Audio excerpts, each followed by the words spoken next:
Também tem aqueles que vão destruindo o seu corpo físico pelo excesso do fumo, pelo excesso de alimentos inadequados, de bebida alcoólica e, sem contar, os que ficam dependentes quimicamente das drogas.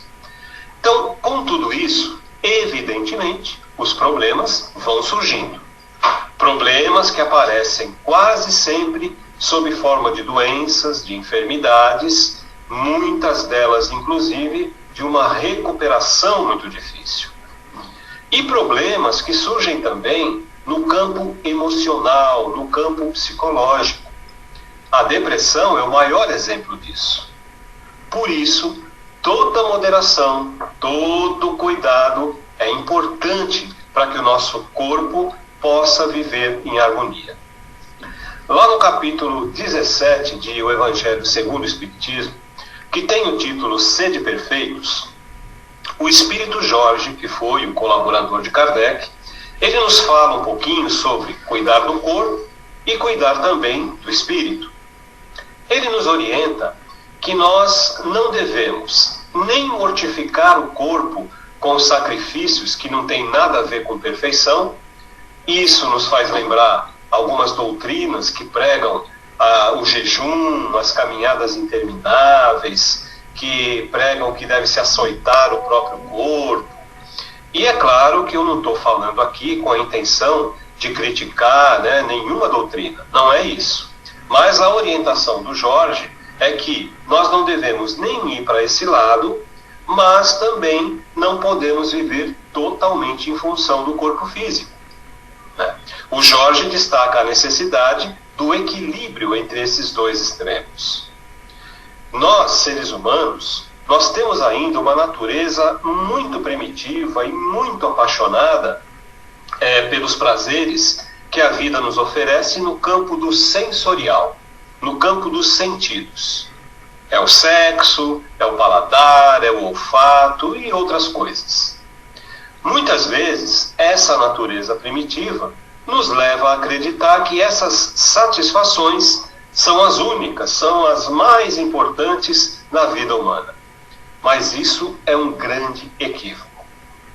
Com certeza, todos nós já experimentamos prazeres e satisfações que são realizações, assim, puramente espirituais. Por exemplo, quem nunca ficou satisfeito em ver o sorriso de uma criança? Quem nunca se satisfez em sentir um amor legítimo por alguém, por ter o carinho de um amigo, pela chegada de um filho, a vitória sobre um vício ou sobre uma imperfeição moral? Então esses são prazeres assim muito simples da alma, mas que superam a satisfação corporal de um belo prato de comida, por exemplo. E que fique bem claro, tá, gente? Não estou aqui reprovando a boa culinária. O prazer do paladar de cada um não tem nada de condenável. E a mesma coisa acontece com o prazer do uso da bebida alcoólica. O próprio André Luiz nos fala que não existe nada de errado em você fazer um brinde. Mas é claro que um brinde não significa você beber uma garrafa inteira sozinho. Assim como fazer uma boa refeição não significa comer um boi inteiro. Então, o que nos prejudica, e isso fica bem fácil da gente perceber, é exatamente o exagero e o abuso em todas as áreas que satisfazem as necessidades básicas e naturais do nosso corpo. E uma coisa que também é muito interessante da gente observar é que nós nunca estamos só com o corpo ou só com a alma. Nós vivemos num sistema de interdependência, em que um e o outro, o corpo e a alma, se envolvem numa dependência mútua. Nós nunca vamos conseguir a plena satisfação dos nossos sentidos físicos se a alma não receber a sua parcela de cuidado. E, ao mesmo tempo, a alma nunca vai estar plena se não forem respeitadas as necessidades do corpo biológico. O corpo e a alma não estão separados.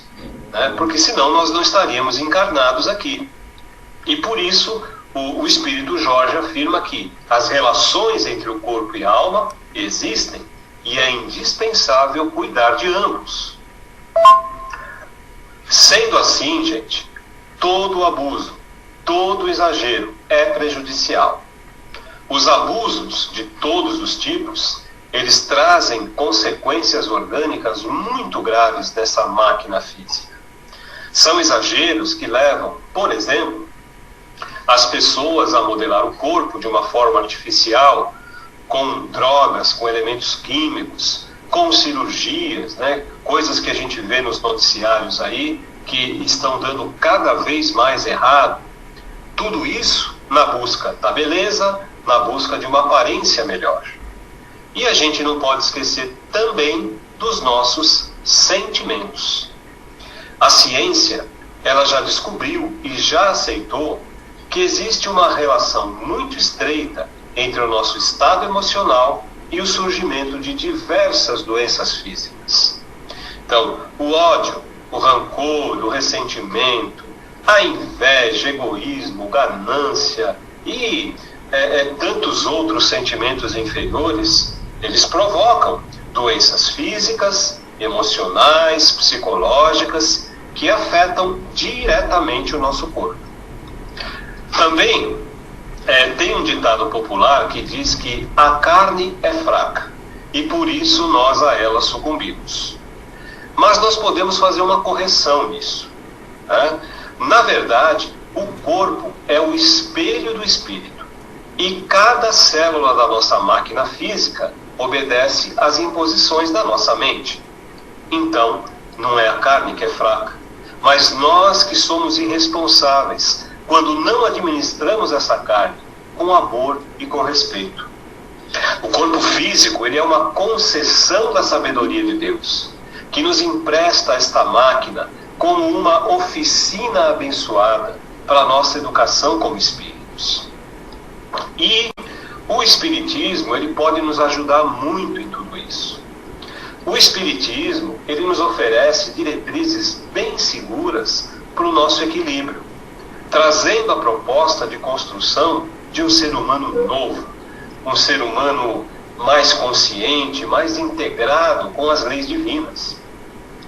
A doutrina espírita nos ensina que a transformação íntima, através do autoconhecimento e da autoeducação, é uma fantástica ferramenta de equilíbrio. E uma das formas mais eficientes desse equilíbrio é o hábito da oração. Orar é tão útil para a nossa alma quanto a escovação dos dentes é útil para a saúde bucal. A oração, ela traz para cada um de nós a companhia preciosa dos instrutores espirituais, que estão sempre interessados, estão aí sempre comprometidos com o nosso crescimento. Essa coisa de promover as pazes entre o corpo e a alma sempre foi um grande desafio para o ser humano. Mas a gente precisa entender que isso é algo possível e que está ao nosso alcance. Além disso, nós ainda temos um outro recurso super poderoso para alcançar o nosso equilíbrio, para fazer com que a mente e o corpo físico estejam harmonizados. E esse recurso se chama perdão. É isso mesmo. Se a gente for analisar, nós vamos ver que praticamente todas as nossas enfermidades físicas, morais, psicológicas, espirituais, quase todas elas têm a sua origem na falta do perdão. Então, cada vez que a gente fizer uma prece, vamos pedir perdão para todos aqueles que nós ferimos, que nós magoamos, que nós prejudicamos de alguma forma, mesmo que eles estejam desencarnados ou que estejam longe do nosso convívio atual, porque o pensamento e as vibrações, eles não têm fronteiras, né? E da mesma forma, vamos nos colocar à disposição de perdoar todos aqueles que, na nossa maneira de ver, também fizeram tudo isso para nós. Então, para a gente concluir a nossa reflexão de hoje, nós podemos e devemos prosseguir vivendo e usufruindo no corpo os prazeres que a vida material nos oferece e que são um direito nosso. Mas, que tal a gente acrescentar a esse corpo físico um pouquinho mais de respeito? Que tal nós acrescentarmos um pouco mais de responsabilidade na satisfação das nossas necessidades? Tudo que existe no universo precisa de nutrição para continuar a existir. Nós precisamos nutrir o corpo, nutrir a mente e nutrir a alma de uma forma positiva, se a gente quiser possuir a energia necessária para vencer todos esses obstáculos que aparecem. Nós não podemos desprezar as necessidades do nosso corpo, porque mais cedo ou mais tarde ele vai cobrar o seu preço. Então, um corpo sem energia, ele vai trazer muitas dificuldades para que a gente possa atingir as nossas realizações como espíritos, como filhos de Deus que nós somos. Uma mente cansada, desnutrida, ela não vai conseguir se manter ativa e focada por muito tempo. E um espírito que esteja afastado da luz, com certeza, ele acaba perdendo o seu próprio brilho. Então, meus amigos e amigas, tudo se resume no equilíbrio. Então, era mais ou menos isso que eu tinha para falar para vocês sobre essa coisa de cuidar do corpo e do espírito, de podermos ter um equilíbrio entre tudo isso, uma harmonia, para que a gente possa prosseguir na nossa jornada aqui no planeta Terra e por toda a nossa imortalidade. Então, meus queridos e minhas queridas, vamos então fazer a nossa vibração da noite. Neste momento, de olhos fechados, vibremos pela implantação do Evangelho nos lares, nas casas espíritas e em todos os templos religiosos. Vibremos pelos que estão reunidos na reunião de hoje e também por todos aqueles que estão ausentes. Vibremos pelo vale dos suicidas, pelo umbral e pelas trevas. Vibremos pelo vale dos abortados, pelos oceanos e aos médicos do espaço. Vibremos pelo nosso tratamento, pelo recolhimento dos espíritos. Vamos pedir pela limpeza dos ambientes. E aproveitando, pedimos para os espíritos de luz colocarem os remédios nos copos com água. Vibremos aos enfermos, tanto do corpo como do espírito. Vibremos pelos hospitais, pelos velhinhos e pelos moradores de rua. Vibremos a todos, encarnados e desencarnados. E nesse momento também elevamos o nosso pensamento a Deus, nosso Pai, nosso Criador. Elevamos o nosso pensamento a Jesus e abrimos os nossos olhos espirituais a toda essa equipe espiritual, a toda esta egrégora que está presente conosco neste momento, para agradecer. Agradecer por mais esta reunião, agradecer por mais estes esclarecimentos, por mais este estudo, agradecer pela nossa saúde, enfim, agradecer pela vida. Devemos muito ao nosso Mestre Jesus, que preside todas estas ações. A Ele somos muito gratos. E também somos muito gratos a Deus, o Criador de tudo e de todos. E assim, nos despedimos de todos vocês, meus amigos, agradecendo mais uma vez pelo convite e pela participação de todos, e que possamos nos reencontrar em breve, se assim Deus o permitir. Uma boa noite a todos, que Ele esteja no coração de cada um de nós. Boa noite.